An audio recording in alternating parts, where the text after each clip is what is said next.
Hello and welcome to your Civics EOC webinar. My name is Jack. My name is Teddy. And we are GovDogs, and it's our job to help you get better prepared for your EOC in May. All right, so the first thing that we want to go over is test item difficulty. So the state of Florida with the Civics EOC is going to give you test items with 3 separate difficulties. The first is easy or low difficulty, the second is average or moderate difficulty, and the third is challenging or high difficulty. So if it's an easy question, they expect 70% of students like you to get the answer correct. If it's an average or moderate complexity question, they're assuming that 40 to 70% will likely respond correct to the question. And if it's a challenging question, fewer than 40% of students are likely to respond to that question correctly. Now, in the next couple of slides, we're going to go over the same question and 3 separate levels of complexity to kind of highlight this idea. So again, to kind of explain this a little bit further, you have 3 columns here. The first is low complexity, the middle one is moderate complexity, and the one on the right-hand side is high complexity. So a low complexity question is going to be your recall skills. So for example, the question was, what color was the school bus you saw today? A lot of you will say yellow, and you'd be correct because you saw the school bus, you can recall that it's yellow. A moderate complexity question might be, where do you think that school bus was headed? Now that's going to require a little bit more analysis on your end. Well, you saw a school bus, chances are the bus is heading to school. All right, and then a higher complexity question is going to ask you to solve or predict an outcome of a problem. So let's say you saw that school bus at 5 p.m. and you're wondering to yourself, well, where is that school bus traveling? Or where are the students in the school bus coming from? Well, if it's 5 o'clock in the afternoon, chances are they're coming back from a sports event or something like that. So just be prepared for all 3 levels of complexity, and as we go through this webinar, we're going to highlight that as well. Let's take a look at a low complexity example. So, the statements below are from a historical document. In which document are these statements found? All this question is asking you to do is read the document and tell me, or the state of Florida, where these statements are found. So you have A, the Magna Carta, you have B, the Mayflower Compact, you have C, the Articles of Confederation, and then D, the Declaration of Independence. So if you read through the document, right, obviously this is going to be from the Declaration of Independence. They're just making sure that you can look at a document and connect the dots between what the document is saying and the answer choice. Next is a moderate complexity example. Now this is going to be a little bit more challenging and require you to do a little bit more analysis. How did the opinions expressed in these statements help influence the American political system in the United States? So not only is it asking you to identify what document it is, but it's also asking you to go a step further and explain how these influence the American political system. So the answer here would be B, citizens believe the government should be limited. Right? That was kind of the premise of the Declaration of Independence and the Revolutionary War. The colonists were upset with King George. He was very tyrannical, took advantage of a lot of their rights. So, limited government is definitely one of the key points of the Declaration of Independence as highlighted in this question. Now, this is a high complexity example. So the question states, how does the modern political system in the United States uphold the principles expressed in these statements? So not only is it asking you to identify the document, and then say how the document affected American society, but how do we uphold these principles? All right, so read it again, all the way through the document, identify what principles they're talking about, and then the answer here is going to be B, by causing elected officials to be responsible to citizens' needs. All right, so that is the same question asked 3 separate ways at 3 separate difficulties to kind of highlight the point that the state of Florida is going to throw 3 separate levels of complexity at you during the EOC.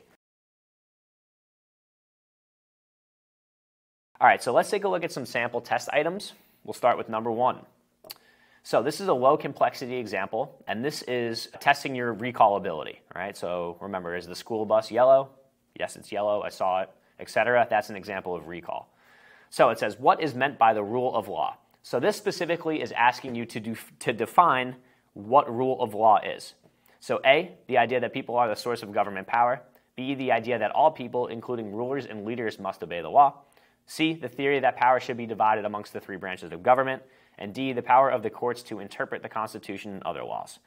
So the answer here is going to be B, all right, because this is just a vocab definition. So in order to get this question right, you need to make sure that you have a firm understanding of civics vocabulary, one of those being the rule of law, which basically states that no ruler, whether it's the president, whether it's an official in Congress, whether it's a mayor or a governor or a common citizen, is above the law? So question 2 is moderate complexity. So you're identifying relationships between historical people and historical concepts. So question 2 asks you to read a primary source quote from Patrick Henry. The quote is, "My political curiosity leads me to ask who authorized them to speak the language we the people instead of we the states," from Patrick Henry in 1788. Remember, whenever you get a primary source quote, the year that the primary source historical figure said the quote is also important. Context is important. Okay? So, which group, the question then asks, which group did Patrick Henry most likely side with during the ratification debate based on the quote? The Loyalists, the Federalists, the Anti-Federalists, and the Constitutionalists. So this also requires you to have to know what all 4 of those different groups were. Okay? If you know the definitions of those groups and you then read the primary source quote, you'll be able to figure out and identify what side Patrick Henry was on. So the correct answer here is C. He was a part of the Anti-Federalists. He was against federalism, like big government, so he wanted more power to the states, more power for the people. Very good. And another thing to think about, Teddy, when we're going through this with our students, is to kind of break down these quotes too, right? So it says, "we the people," instead of "we the states." So like Teddy was saying, "we the states" is really where Patrick Henry is arguing that they should retain the majority of the power. And again, kind of going back to the questions at the beginning of the webinar, retaining the power in the states is to prevent a tyrannical government from infringing on personal rights. Okay, so let's take a look at a high complexity example. This is question number 3. So, which statement most accurately explains the significance of the excerpt? So, here is the excerpt. "The enumeration in the Constitution of certain rights shall not be construed to deny or disparage others retained by the people."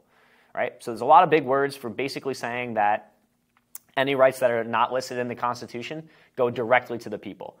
So, which statement most accurately explains the significance of this excerpt? A, Congress must approve any rights not listed in the Constitution before they are granted to the people. B, despite only granting certain rights, the Constitution does not deny any other rights. C, people only have the rights listed in the Constitution. And then D, people only have their rights listed in the 9th Amendment. So if you know anything about your first 10 amendments, the Bill of Rights, we know that people have a lot more rights than are listed in the 9th Amendment. So D is incorrect. C says people only have the rights granted in the Constitution. This is actually the complete opposite of C, right? What this quote is saying is that they actually do have more rights than that are listed in the Constitution. So we know that C is incorrect. Let's take a look at A. Congress must approve any rights not listed in the Constitution before they are granted to the people. Congress's job isn't to approve rights. Rights are things that we have just for being citizens, so Congress really doesn't have a say in that. So A is incorrect. So the answer here is going to be B. Despite only granting certain rights, the Constitution does not deny any other rights. And this is on purpose. So the Constitution is specifically vague because it's way easier to say that basically everybody has rights that are not listed than to list every single right that a person has. For example, you have the right to wear a blue shirt. You have the right to wear flip-flops. You have the right to go to sleep at 9 p.m. You have a lot more rights than are listed in the Constitution because doing the inverse would be way too complicated and doesn't make any sense. So the answer here is going to be B again. Moving on to question 4. This is another low complexity question. Use a chart, table, graph, etc. to recall or recognize info. So, question asks, use a map to answer the question, and then they give you a map of the 2008 election results in Florida counties. These questions are layups. You should be very thankful when you get a question like this because it is very easy. All it requires you to do is look at the map, identify what the question is asking you to identify. So the question asks, which of the Florida cities indicated on the map is located in a county won by the Republican candidate? Okay, and then it gives you in the key, gives you light gray is Barack Obama. Right next to that, it says political affiliation. He was a Democrat. And then the darker gray was John McCain. He was Republican. So it then asks, like I said, what county was won by a Republican candidate? So if we go through all of the counties, or all the cities, there's Jacksonville, Miami, Tallahassee, and Tampa. So we look at Tallahassee, light gray, Democrat, Barack Obama. If we look at Jacksonville, dark gray, Republican, John McCain. And then Tampa and Miami are light gray, Democrat, Barack Obama. So the answer is going to be Jacksonville. It's dark gray, and John McCain was a Republican. And again, just like Teddy said, these questions are really layups. All right, the answer is right in front of you, so there's really no excuse to get these questions incorrect. So again, take your time. They give you a key for a reason. They give you dates. They give you symbols, things of that nature on purpose. So make sure that you understand the map as a whole and then really dive into what the question is asking. Again, this is a low complexity example, so they're really only asking you to show which county is in the darker gray. And again, the answer here is going to be A, Jacksonville. Okay, so let's take a look at question number 5. This is a moderate complexity example. Identify the significance of a historical or contemporary event, etc. So 28 says, which question would a citizen want to ask to determine whether a lobbyist working on behalf of public interest? So A says, has the lobbyist worked as a public official before? B, how long has the person been a lobbyist? C, how much is the lobbyist being paid? And then D, what organization hired the lobbyist? So A, has the lobbyist worked as a public official before? That doesn't really give us any inkling or idea towards whether or not they're working on behalf of public interest. You could be working for 10 years on behalf of public interest. You could be working for 3 months on behalf of public interest. It doesn't really matter. B, how long has the person been a lobbyist? Again, doesn't really matter, okay? Are you a lobbyist for 10 years? Are you a lobbyist for 1 year? Doesn't necessarily tell me whether or not you're working on behalf of the public. C, how much is the lobbyist being paid? Again, really doesn't tell us too much about the intentions of the lobbyist. And then D, what organization hired the lobbyist? All right. Now, organizations hire lobbyists for one specific purpose. Lobbyists' job is to get specific legislation passed through Congress, right? To influence politicians to work on the behalf of larger companies. So D is going to be the correct answer. This gives us the best idea on whether or not the lobbyist is working on behalf of the public or on behalf of a larger company or other organization. Moving on to question 6, it is another high complexity question. Analyze how changes have influenced people or institutions. Use the quotation to answer the question. So it's another primary source analysis question. So the quotation is, why don't they pass a constitutional amendment prohibiting anybody from learning anything? If it works as well as Prohibition did, in 5 years, Americans will be the smartest race of people on earth. It was by Will Rogers, and it was in 1925. So, got into the context, 1925, the 1920s was the era of Prohibition, which was the ban on alcohol. And then the question asked, to what was Will Rogers referring? A, the success of Prohibition. B, the right to a public education as guaranteed by the 21st Amendment. C, the importance of being able to easily amend the U.S. Constitution. Or D, the failure of the 18th Amendment to stop alcohol consumption. So if we look at the quote again, why don't they pass a constitutional amendment prohibiting anybody from learning anything? If it works as well as Prohibition did, in 5 years, Americans would be the smartest race of people on earth. In this quote, he's definitely not referring to the success of Prohibition. So we can eliminate A from the possible answers. B, the right to a public education as guaranteed by the 21st Amendment. Nothing in this quote refers to the 21st Amendment or the right to a public education. We can also eliminate B. C, the importance of being able to easily amend the U.S. Constitution. Nothing in this quote has anything to do with amending constitutions. And then D, the failure of the 18th Amendment to stop alcohol consumption. D is going to be the right answer because he's pretty much saying, Prohibition was a failure because either way, everyone still got their hands on alcohol. It didn't do anything, okay? So he's trying to say if we banned education, just like we banned alcohol, and just like everyone still got alcohol during Prohibition, if we banned education, everyone would get, the best education in the world. Everyone would be able to access education and become the smartest people on earth. Yeah, so it's important to kind of understand the sarcasm here with Will Rogers. He's obviously not being serious. He's saying, okay, you banned alcohol, but people are consuming even more alcohol. So just like Teddy said, if you ban education, right, he's saying everyone's going to be super smart. It's going to have an inverse effect. That's the point. The answer here is D. Just understand that sometimes they will throw answer choices at you that seem like they're correct. So if you take a look at B, right, the right to public education as guaranteed by the 21st Amendment, he does mention education in the quote, but it's important to understand that he's being sarcastic, so that is just something to be aware of, that they might use that type of stuff to throw you off of the trail.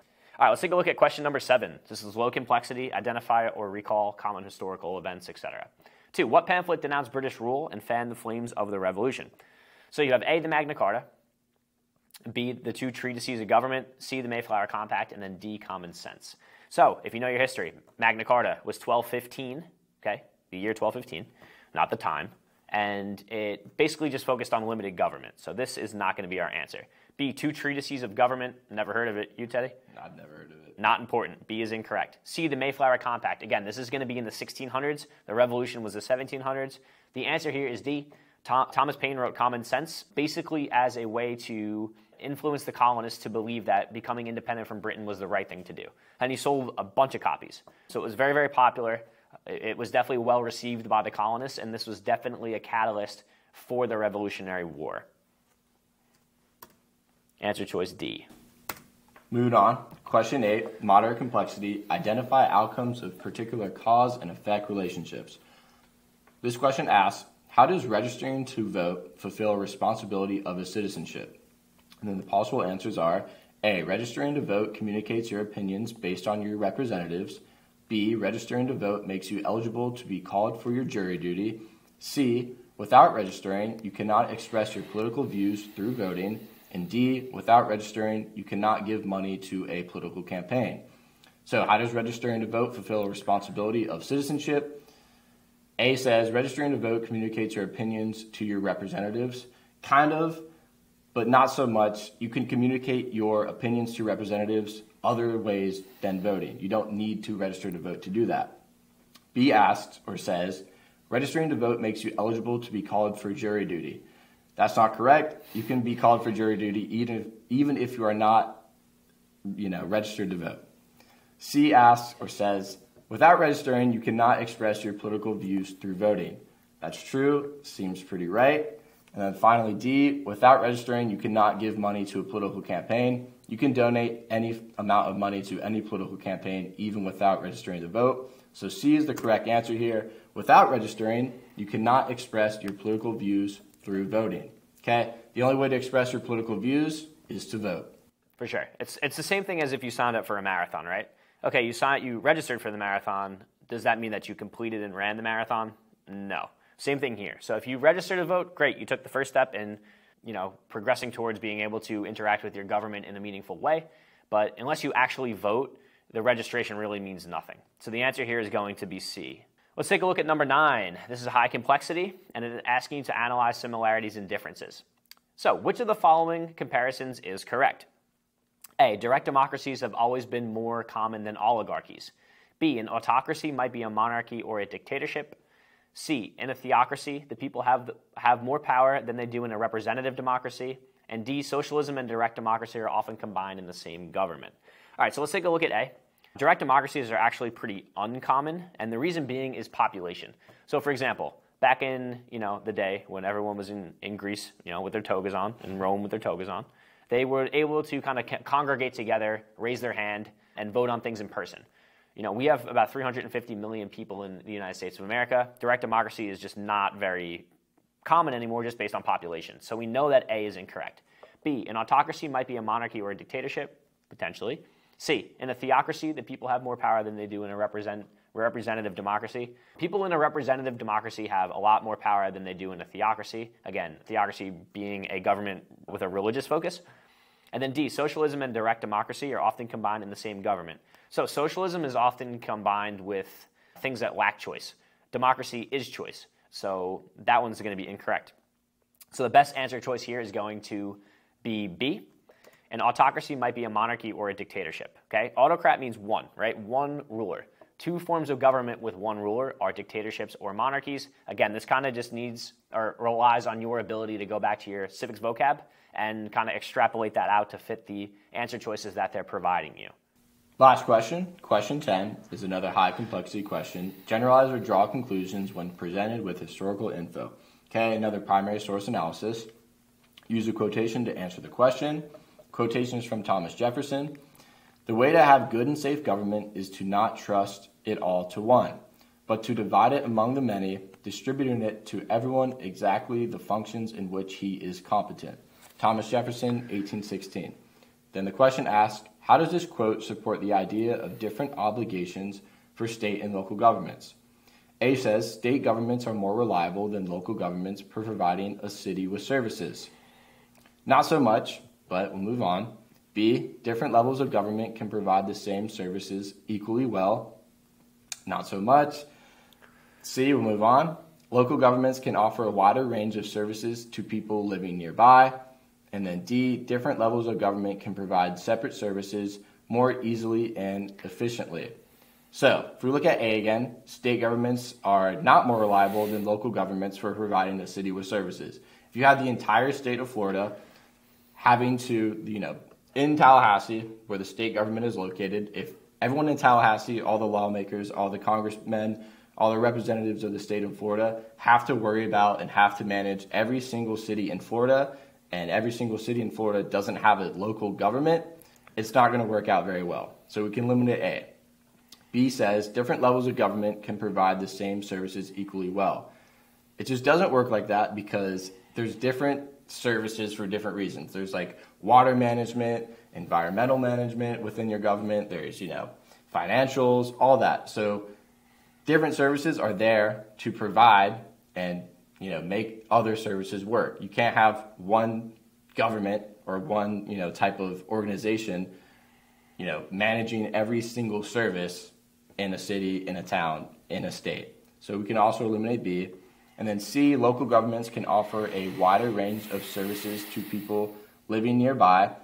So it's a pretty vague answer. And, living nearby doesn't really give us exactly if that's, 300 miles away, the county next door, all that kind of stuff. It's a very vague answer, and it's just not so correct. So we're also going to eliminate C. And then D says different levels of government can provide separate services more easily and efficiently. D is the correct answer here because it is correct.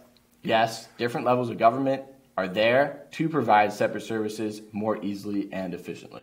So think about it, right? We live in Tampa. So is Tampa going to be able to defend the nation against a foreign attack?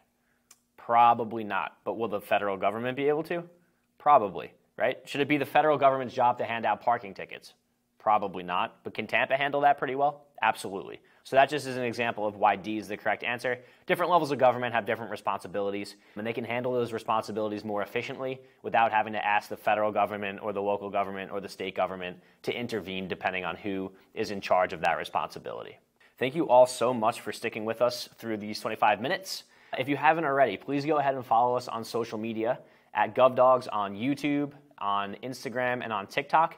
And if you use the code GovDogsFirst, you'll get 10% off our full EOC review and practice test bundle. So this is really exciting because this bundle includes 2 practice tests with an answer key, and then Teddy and I will go over all of those test items with you, full video explanations to get you guys prepared and ready to crush the EOC in May.